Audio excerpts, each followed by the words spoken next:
ვიწყებთ ქართული ასომთავრულის 4 ასოთი. ჩვენ ამაზე ყოველთვის ვამახვილებთ ყურადღებას და ამჯერად უკვე საბოლოოდ. რადგანაც 4 ეს არის თავი და თავი. თავი, ასე ვთქვათ. ამაში არის მთელი კაცობრიული სიბრძნე. გამთლიანებული და ჩვენც ამას გვერდს ვერაუვლით. ამის შემდგომ, რაც ამას გავაცნობიერებთ, გადავდივართ უკვე სხვა დანარჩენ თემაზე. ამრიგად, როცა ამბობს პოეტი, რომ თას ვიყავ მწვერვალზე ვიდექო და ღმერთთან ლაპარაკი შეძლო მხოლოდ და მხოლოდ იმიტომ, რომ მან ააღწია სათავეში და წინათაც ვთქვით, ეს არის თევზი. თევზი, რომელიც ორაგული, რომელიც ადის სათავეში. ეს თევზი არის ქრისტეს სული, მოუხელთებელი სული, რომელსაც ვერავინ იჭერს, რადგანაც ის მარადჟამს ბრუნავს. ამრიგად, 2 წვილი გამოვყავით ამ ასოებიდან. ანი და ბანი, აბ და განი და დონი. რადგანაც მთელი სიბრძნე არსი არის ჩადებული რიცხვში, ჩვენ ახლა ვაკვირდებით მხოლოდ და მხოლოდ რიცხვებს. რას გველაპარაკება ეს ასოები თავისი რიცხვები? რას გველაპარაკებიან? 1 და 2 სამება. განი და დონი 3-სა და 4-ის ჯამი შვიდება. 7, 3 და 7 შეიკრიბა 10-ია, უმარტივესი 1-ია. მაშ დადგა ჟამი, როდესაც ყველა რთული ნელ-ნელა იშლება, როიტყვან მარტივ-მომავლებად იშლება და მარტივდება. სიტყვა მარტივი და მარტი ერთი და იგივე ძირიდან არის. განმარტებაც აქედან მოდის. ყველაფერი ცხადი ხდება, რადგანაც მარტში არის ბუნიობა. ბუნიობა მზისა და მთვარისა, ანუ იწყება გაზაფხული. მარტი იგივე მარსია, იგივე არესია, იგივე ომის ღმერთია, იგივე ჭექა-ქუხილის ღმერთი არის. ანუ ეს ყველაფერი ქართული ასომთავრულის 4 ასო, ბიბლიის შესაქმის დასაწყისი და ვეფხისტყაოსნის დასაწყისი ერთმანეთზეა აკინძული და ერთსა და იმავეს გამოხატავს. მაშ თუ გავხსნით ერთს და განმარტავთ, იხსნება მეორეც, იხსნება მესამეც. სამების სხვა რაფერი არ არის. სამების, სამი სახის, სამი ჰიპოსტასის, სამი სამყაროს ნაერთი ერთზე დაიყვანება. და ეს ერთი არის კაცი. ადამიანი. მაშინ ვინც ადამიანში ღმერთს ხედავს, ის თვითონ არის განხტობილი. ხოლო ვინც ღმერთში კაცი იხილა, ის არის ხორცშესხმული. ანუ ადამიანი, გაადამიანურებული. აი ეს კაცი და ღმერთი ერთმანეთშია. ძე ღვთისა და ძე კაცისა. მაგრამ რადგანაც ჩვენ ეს სახედველი თვალი დაგვევსო, აი ერთიანობაში სახედველი, ერთი ანი ქვია ამას. ამას ვერ ვხედავ, აი ამას ვერ ვცნობთ და ამიტომაც ვართ დავიარებით ბრმა და გვეჩვენება ყველაფერი გაორებული, გასამებული, გაოთხებული, არადა სინამდვილეში ეს ყველაფერი არის ერთი. აი ახლა უკვე ვიწყებთ გამთლიანებას, რადგანაც უნდა გაიხსნას მესამე თვალი, რომელიც ერთ ჭრილში დაინახავს ყველაფერს. ერთ გაჭრილში, ერთში და არა აი ასე მიმოფანტულად. ვინც დაყო, ის ეშმაკია. ვინც აერთებს, ის ღმერთია. ჩვენ ახლა ღვთისკენ სავალგზას ვადგავართ. ჩვენ ერთიანობაში უნდა აღვიქვათ, როგორც ეს თავი, ისე მთელი სამყარო, რომელსაც წარმოადგენს აგერ მთელი ასომთავრული ამბარი თავიდან ბოლომდე. ამრიგად, ჩვენ ვაღიარებთ, ჩვენ მივედით იმ ჭეშმარიტებამდე, რომ 4 ასო, რომელიც არის ჩაკეტილი, ეს ჩაკეტვის ნიშანია, ჯვარია, პირველი ჯვარი, ჩაიკეტა. წარმოიდგინეთ თავია, რომელსაც კეტავს. აი აქ იკეტება, ყელში იკეტება. ეს არის თუ შეკრებთ რიცხვით მნიშვნელობებს, მიიღებთ 10-ს. მას ჩვენი აზრი არის ნამდვილად მართებული, ეს არის ერთი თავი, ერთი ღმერთის თავი, რომელშიც ყველაფერია ჩადებული, რაც კი სამყაროში გაბნეულა. ანუ ყველაფერი აქედან გამოდის. ჩვენ ვამბობთ, არსებობს ანბანური ჭეშმარიტება. დაგვიდით? ანბანური. ანუ უმარტივესი. აი ეს არის. ერთ მივუმატოთ 2 არის 3. სამება ერთ არსება. სულაც აღარ გვინდა სხვაგან გადასვლა, სამება ერთ არსება. მაშასადამე ჩვენ ერთ ღმერთზე ვსაუბრობთ. და თუ ეს ასეა, მაშინ გამოდის, რომ ჩვენ ქრისტემდე ქრისტიანები ყოფილვართ. ერთი ღმერთის მიმდევრები. და როცა რუსველი ამბობს სახე ხარ ღვთისა ერთისა, ზეცით მნათისა, ზენისა, აი ეს ამ სახეს გულისხმობს. ეს არის სახე ღვთისა, რომელზედაც ყველაფერი წერია. 2 თვალი, 2 პური, ნესტოები 2 ნესტვი, 2 ბაგე, მაგრამ სინამდვილეში ეს არის ერთი. რადგანაც აი ამას ამშვენებს შინაგანი ხედვა, რომელიც ჭრեց ყველაფერს თლიაში, ერთიანში. ჩვენ ანბანურ ჭეშმარიტებას მივადექით.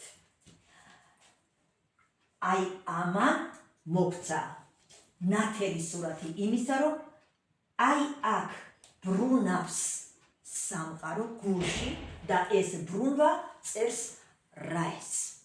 და თუ ასეა, მაშინ კიდევ ერთხელ გავიმეორებთ, რაე არიან ქართლი მზის სამთიობა, მზის სამყოფელი, ანუ ხმელეთის გული. სადაც თავდაპირველად ჩამოვიდა ნათელი ღვთისა, იგივე სიტყვა ღვთისა და იქ დაინერგა, ჩაინერგა, გულში ჩაიმარხა. ახლად რო არის უკვე გულმა თქვას თავისი სათქმელი ამ ენით და ეს ენა ღმერთის ენა, იგივე სიყვარულის ენა. ჩვენ ვიწყებთ საუბარს სიყვარულის ენით. თუ ღმერთებს ელაპარაკებოდნენ დიდი კაცი, დიდ ქურუმნი, იმ ღმერთებს, რომელიც ქუხდნენ, ცეცხლს ყრიდნენ პირიდან, ამჯერად უკვე ხატი შეიცვალა, იცვალა და ის გახდა, ღვთის ენა გახდა 7 წყნარი სამშვიდობო. რადგანაც დადგა ჟამი ცაში პაემანისა. ცაში პაემანი შეყარებულთან შეხვედრაა. ვინ არის ეს შეყარებული? ის, რომელმაც ის არის, რომელიც გაიყო ოდესღაც 2-ად და იყო ერთი. იმიტომ რომ ერთი უჯრედის გაყოფამ წარმოშვა ყველა დანარჩენი. აი აქაც ერთია, 2-ად გაყოფილი. აი ეს 4-ება 2-ad გაიყო. აი ეს და აი ეს. ეს თუ თავია და მაშასადამე ეს არის ღვთის თავი, ღვთის სახე მისი. ეს უკვე ტანია, ტარია, მისი მატარებელია, მასზე დაფუძნებული არის. ანუ ედემი ყოფილა. ღმერთი და ედემი. ედემის ღმერთი რა ყოფილა? ერთი ღმერთი, ოღონდ სამება ერთ არსი. იგივე 3 ჰიპოსტასი, მზე, მთვარე და ვარსკვლავი, მამა, ძე და სულიწმინდა. რა მნიშვნელობა აქვს, რაც არის 3 არის ერთ ბაღში, ერთ სხეულში მოთავსებული. ეთილი თუ ასია, მაშინ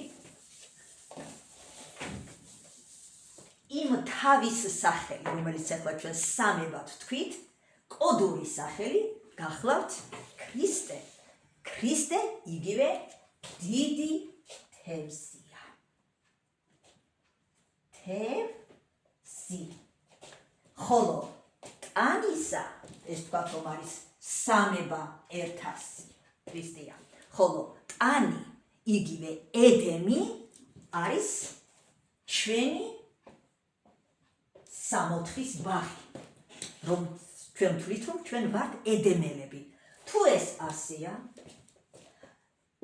მაშინ თავი და ბოლო თუ მართლაც ერთიდან არის, განაყოფი არის, უნდა გვაძლევდეს ერთსა და იმავე რიცხვს.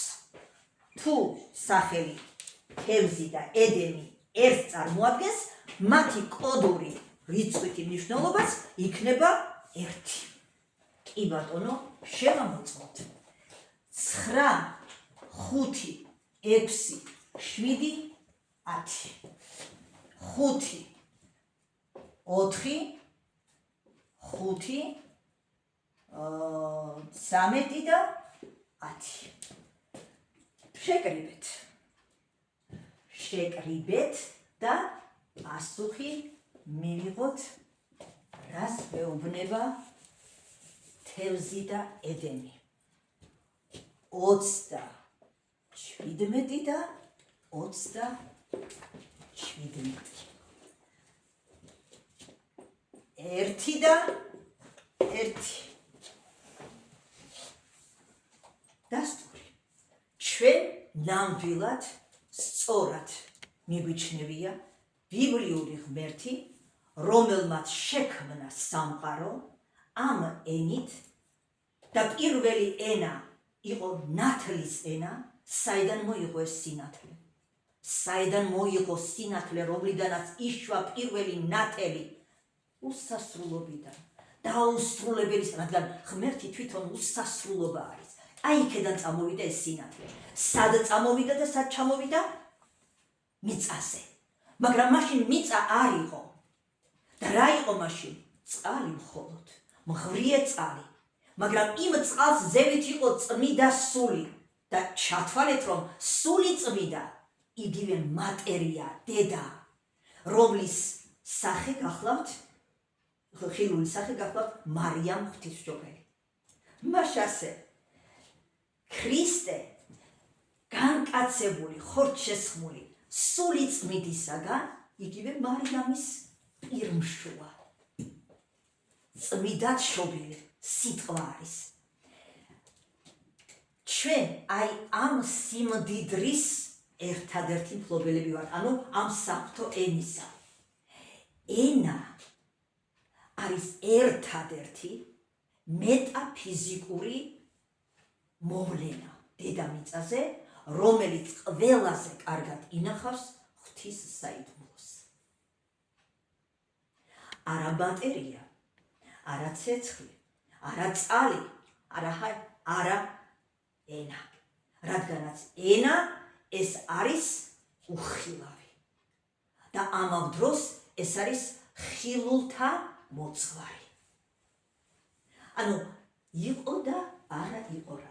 აი ეს ენა მითების ენა, ანუ არაკების ენა არის. ამ ენამ შემოინახა ყველაფერი, რაც კი საიდუმლო ჩაუმარხავს უფალს მასში. შემოინახა შეურყვნელად. ამ ენის ძირი კი გითხარით დამარხულია ქრისტეს თავში და პირველ ედემში, პირველ სამოთხეში, იგივე მარიამ ღვთისმშობლის სხეულში. ასე წარმოიშვა ქვეყანად სიცოცხლე. სიცოცხლე.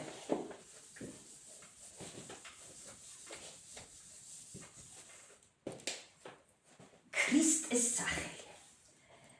ძალიან ხშირად დაიწყეს ამ ბოლო დროს კითხულობენ, ეს კონკრეტული სახელია მისი ღვთისა თუ ზოგადი? მაგალითად ალაჰი ან იაჰვე კონკრეტულია, ამბობენ. ქრისტე არ არის კონკრეტული სახელი. რა შეიძლებოდა ქმეოდა ქრისტეს? იესო ქრისტე, იესუს ქრისტოს სხვადასხვა ენებზე, სხვანაირად ისას ამბობენ ჩრდილოებნი. სად არის სიმართლე? ვინ არის ქრისტე ღმერთი? რადგანაც ქრისტე ბრძანებს, მე ვარ ანი და ჰოი, მაშასადამე ეს ყოფილა ან oi an oi ღმერთი ასე ყოფილა მისი სახელი an oi თუ ამას ასე დავწერთ an oi სარკისებურად უნდა შემოbrunდეს თუ ღვთისახელია იონა იონა სხვანაირად io-an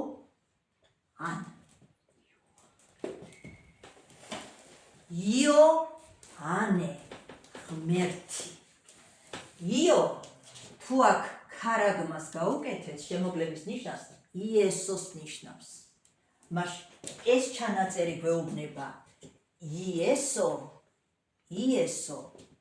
ანია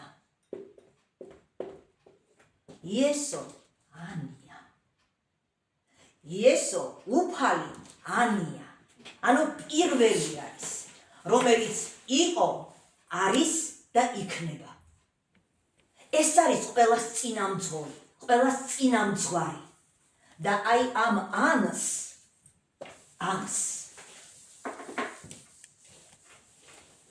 სამოთხის ენით ანუ ამ ენით ჩვენ გაბედულად ვთქვათ ზუსტად ამ ენით ასომთავრულ ანბანში 34 ასოთ ქვია ხარი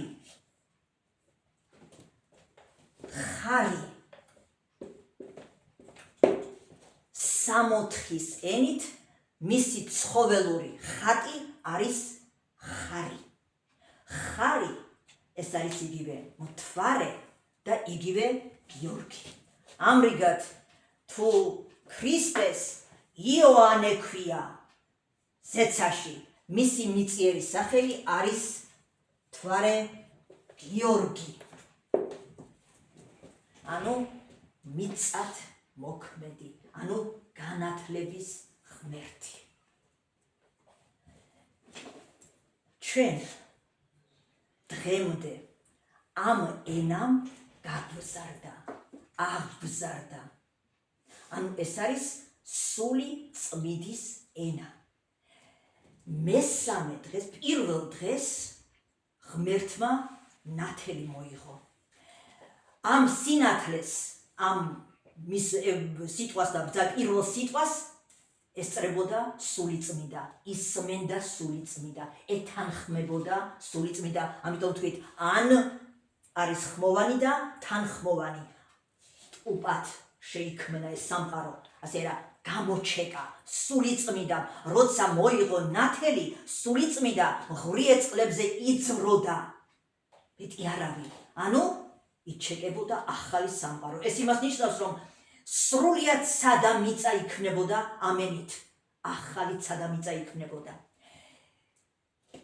მეორე დღეს გაჰყარა წყალი და ხმელეთი ანუ პირველი უბიწო წმიდა მატერია მეორე დღისაა ამიტომ ვამბობთ ბანი არის ეს მეორე ბანია ბანოვანია თუ ანი ერთი კენტია და მამრული ძალა ანუ ღვთის დიდი სულია ბანი ბანოვანი რუსი რო იტყვის დუშკაო და ქართველი იტყვის სულიკო აი ის არის დედრული და მამრული ძალა ძლიერი და წმიდა სული უმანკო სული აი ასე ჩაისახა სიცოცხლე ერთი ხილულშია მეორე უხილავში მაგრამ როცა ხატი იცვლება მაშინ უხილავი გამოდის წინა პლანზე და ხილული იჭერს მის ადგილს ამიტომ არის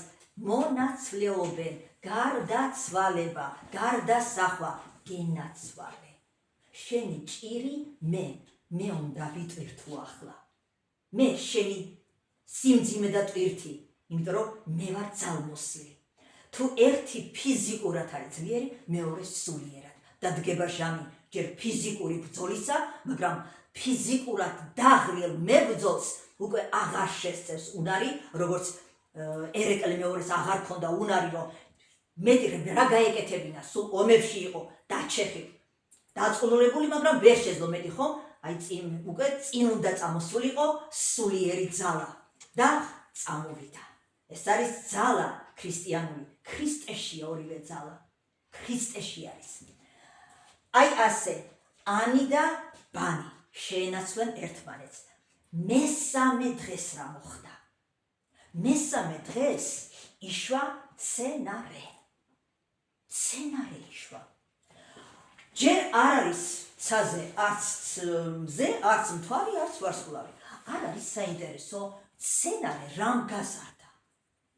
ხომ თითქოს ვიცით ჩვენ რომ სპარსული ახურამას და იმიტომ ეთაყვანება მიწას და ისლამი და თავს უკრავს მიწას რომ ეს არის მზისგან შობილი ბალახი არის მზისგან და მეჯოგეს ზუსტად ეს არის მისთვის ხილული ცეცხლის გამოხატულება და ეთაყვანება მას. მაგრამ ბიბლიაში სხვაგანაც წერია მზე არ მონაწილეობს. ანუ ხილული ცდომილი მზე და არც მთვარე არ იღებს მონაწილეობას. მას რა იღებს მონაწილეობას? ბალახს რა შობს? ის პირველქმნილი მიწა, ის ბანოვანი. რადგანაც მე თქვენ გეუბნებოდით, რაც მასში იდო დვრიტა სიცოცხლისა, როგორც თესლში, როგორც ხორბლის თესლში, რომ ღირდება, მაგრამ ჯერ არაფერს არ საჭიროებს ის, არც მზეს, არც მთვარეს, მიწაში ის ღირდება და დედის ორგანიზმიდან იღებს თავის სასიცოცხლო ძალებს და აი ამით ხარობს. ხარობს, სიტყვა ხარება რა კარგი რაღაც არის. იხარა, გაიხარა. ანუ გაცოცხლდა, ადგა ბუნებამ გამოიღვიძა ვაჟაროვანს, ადგა, გაცოცხლდა, მკვდარია. მკვდარი ცოცხლდება.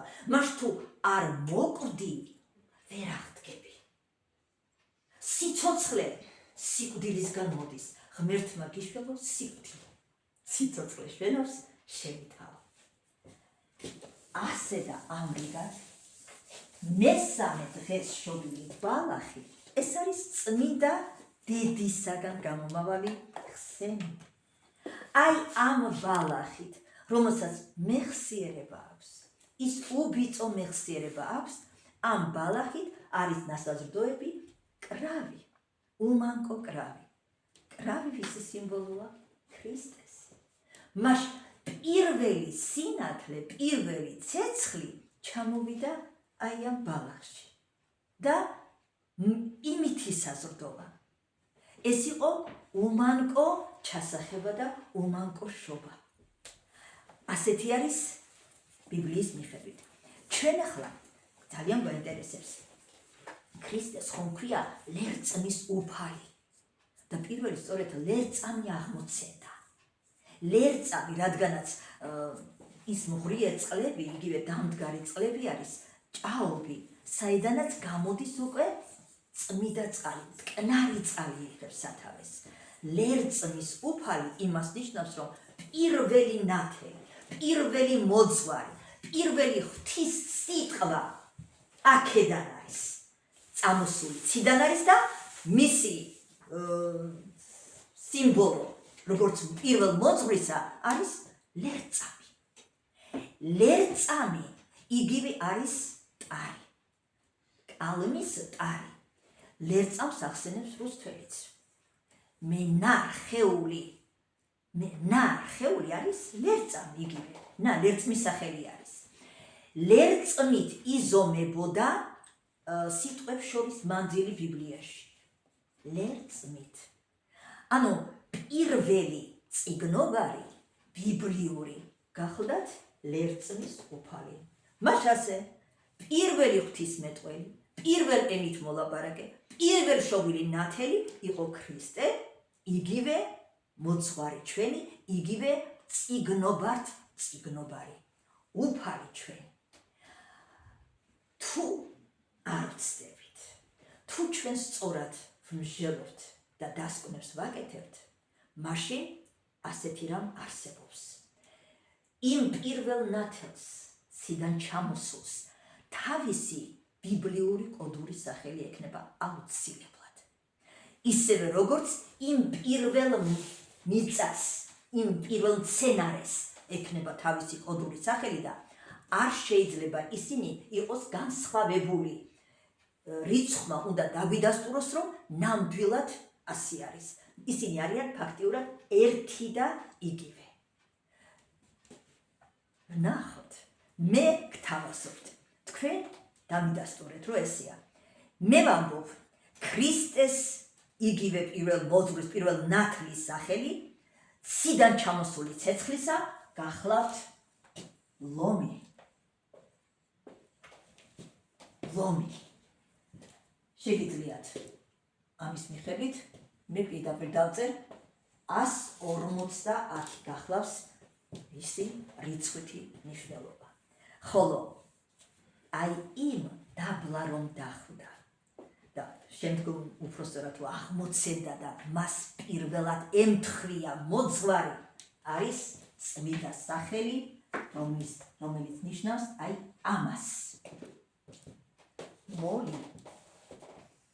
მოლი ბალახი, წმიდა ხასხასა ბალახი, რომელიც გაზაფხულზე აღმოცენება ხმარ იგივე ბაია, იგივე აია, ყვავილების ქვეყანა. მისი რიცხვითი მნიშვნელობა გახლავთ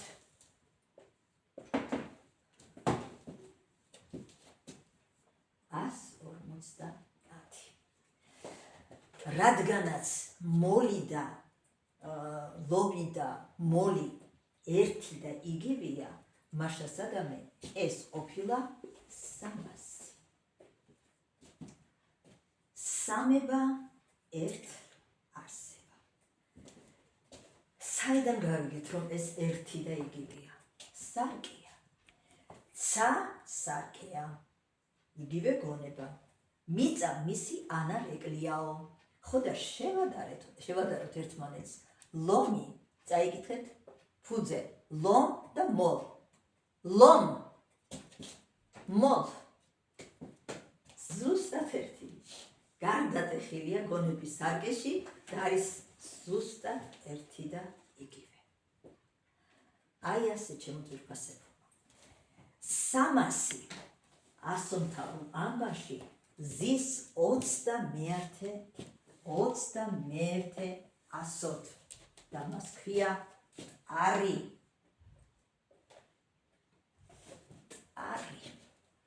ტარიელ არიგი ღვთისა, შესაწირი ღვთისა. საიდან ვიცითო, ზოგს უკვე ხოლმე ქრისტეო, ქრისტეოსანში იგივე ტარიელი ქრისტეა. აქედან ვიცით. არც არაფერი. ყველაფერს გვესაუბრება ჩვენი ენა. გვიდასტურებს ენა. ჩვენი ასომთავრული ანბანის წყალობით. ეს რომ ასეთი ჰარმონიული, სინქრონული არ იყოს, ჩვენ ვერაფერსაც ვერ გავიგებთ. და ვიქნებოდით სრულ სიბნელეში. 300 ეს არის საკრალური რიცხვი, საიდუმლო რიცხვი შუმერთა კოსმოგონიაში. როდესაც ერთიანი სამყაროული სიბრძნე, ანუ ძველი გველი, მისტიური სიბრძნე, ეზოთერული, რაც გინდათ ის დაარქვით, ჩვენ ყველას აზრი და არსი გვესმის. 300 გაყო ენლილმა, ჰაერის მეუფემ, იგივე ლილეოს უწოდებენ სვანები, გაყო, ზევით წაიღო, ცაში წაიღო 1 წილი, 150, მეორე დაბლა დაუშვა, დედაო, თვისიო, ძირს დაუშვა. ჩვენ შუმერების ენაც ვიცით და კოსმოგონიაც, ბერძნულიც ვიცით, ქართულიც ვიცით, სპარსულიც ვიცით, ყველაფერს ერთმანეთს ვათანხმებთ და დასკვნა გამოგვაქვს ჩვენეული. იმ ენას, რომელიც ბიბლიურმა მამებმა შეუქმნეს ებრაელებს, ივრითი ეწოდება. ივრითი, ჩვენის ღმერთმენით, ეს არის ივერთა ენა, მაგრამ ეს არის წმიდა ენა. ამ ენის კაბალა ეწოდება. კაბალა, ალის კაბაო, ასეთ არნიან. ალის კაბა არის იგივე ცეცხლოვანი. ჩვენ ქართულ ენაში სიტყვა კაბალა ნიშნავს ხარების გაბარებას, ანუ გაქირავებას, რაიმე სარგებლის შემოსატანად.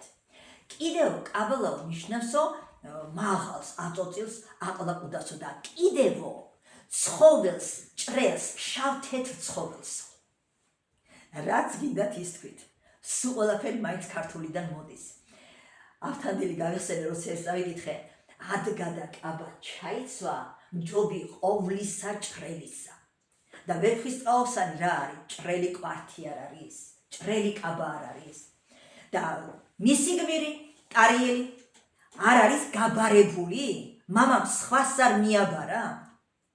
რაც გინ რომელ მხრიდანაც გინდა შემოუარეთ ამ სიტყვას. მაინც ქართულამდე დადის, ქართულ ენამდე დადის. ესე იგი, კაბალა ქართველთათვის ყოფილა ვიღაცაზე მიბარებას, თავისი შვილის ვიღაცაზე მიბარებას, ანუ გაზრდას. ასეთი წესი ჰქონდათ ქართველებს. მეფენი დიდაზნაურებს მიაბარებდნენ ხოლმე, აზნაურნი და თავადნი გლეხებს მიაბარებდნენ გასაზრდელად. ბარისანი თისას მიაბარებდნენ, მორდუობის წესი იყო, ძიძაობა, მორდუობა, გაბარება. რატო? და თვითონ ვერ გაზრდიდნენ? თვითონ ამის საშუალება არ ჰქონდათ? არა. ერთი ჯგუფი, ერთი კასტა, ასე ვთქვათ, სოციალური ფენა მეორესთან მოწყვეტილი იყო. და ეს რომ არ გაღრმავებულიყო მათ შორის უფსკრული, არ შეიძლება.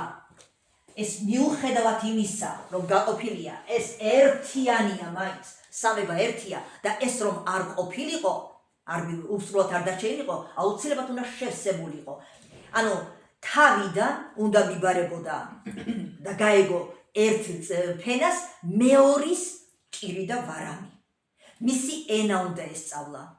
იმ ბუნებაში უნდა გავიდე. ის გასაჭირი უნდა ლეონი აიღებ და სიბნის სიცრუისაში რომ არის, რომ მიაბარებენ ლეონს, ვისთვის გჭირდება შენ შვილიო? მეფეს რო ეუბნება, გინდა იყოს ნამდვილი უბრალო მწყემსი თუ ხალხთან მწყემსი? თუ ხალხთან მწყემსი გინდა, მან უნდა იცოდეს ყველაფერი, გაჭირვებას მათი.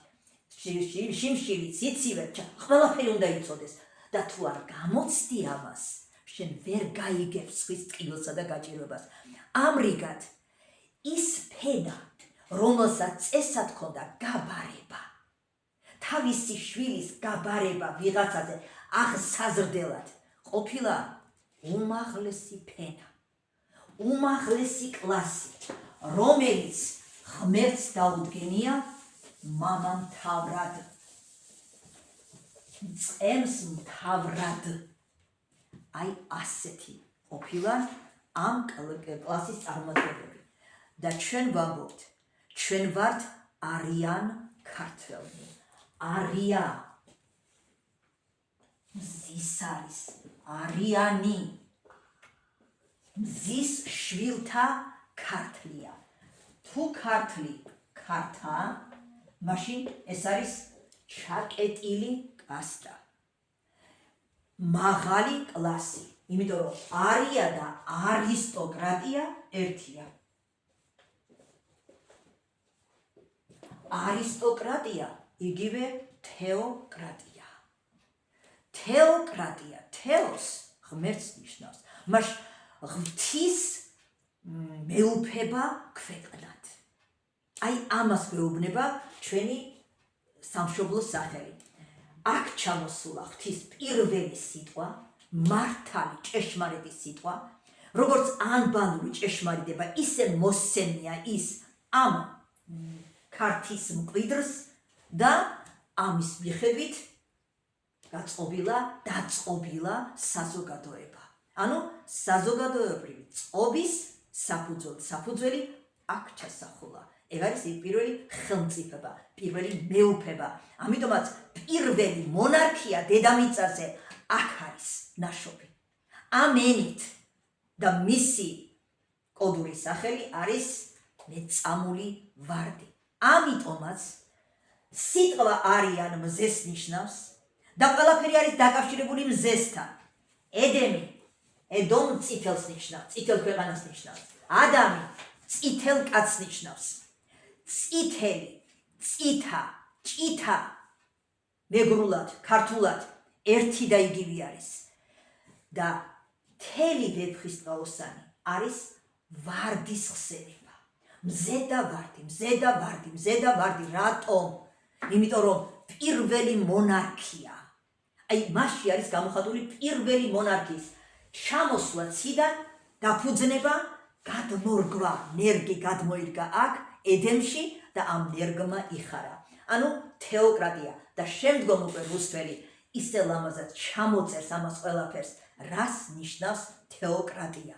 როგორ უნდა იყოს საზოგადოება დაყოფილი, რომ იყოს კაცი არა უბედური, არამედ ბედნიერი.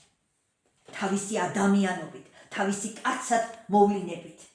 ჩვენ ერთმანეთისთვის მტრად კი არ მოგვავლინა. იმიტომ კი არ გაგვამრავლა ღმერთმა.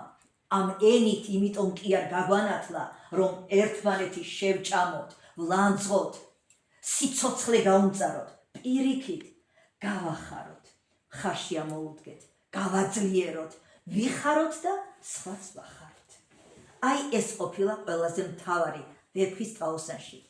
ამრიგად ჩვენი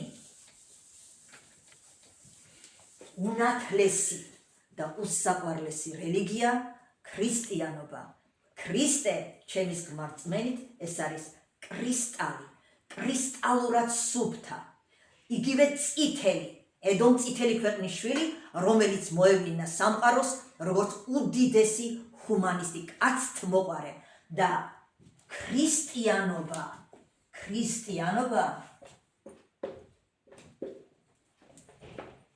ყველა დანარჩენი რელიგიისა და აღმსარებლობისაგან ერთი რამით განსხვავდება. ეს არის აღდგომის რელიგია.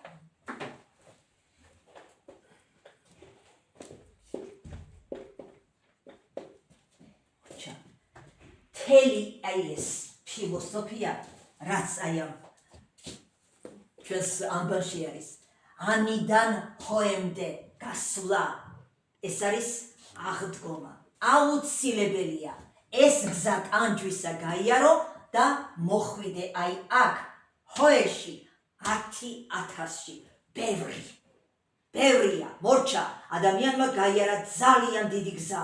სულმა, ადამიანის სულმა ყველაფერი ნახა, ყველაფერი შეიცნო და ამიერიდან ის ღირსია იწოდოს ანით პირველ კაცად, რადგანაც თავარი არის ჯერ პრაქტიკა და მერე თეორია. და თუ თეორიიდან მოდიხარ, აუცილებლად პრაქტიკა უნდა გაიარო. ანუ ციდან ჩამოსულმა მიწაზე უნდა იწვნიო ყველაფერი, რაც ტანჯვა გადაიტანა შენმა წინაპარმა და მიწაზე დაბადებულმა ქრისტეს გზა უნდა გაიარო, მამამდე რო ახვიდე. ესეც ჩვენი აღდგომის რელიგია, მაგრამ გახსოვდეს, ყოველთვის რაც შობილა ამ ცისქვეშეთში, რაც ვინც კი ამ გზას დადგომია, გზას ქრისტესას, გზას ღვთისას, მზისშვილთა, ღვთისშვილთა, აუცილებლად აღდგება. მას სიკვდილი არ უწერია, რადგანაც ეს არის სული მოვლენილი ამ ქვეყნად ღვთისაგან სამყაროს სადიდებლად და ღვთის სადიდებლად გაჩენილი.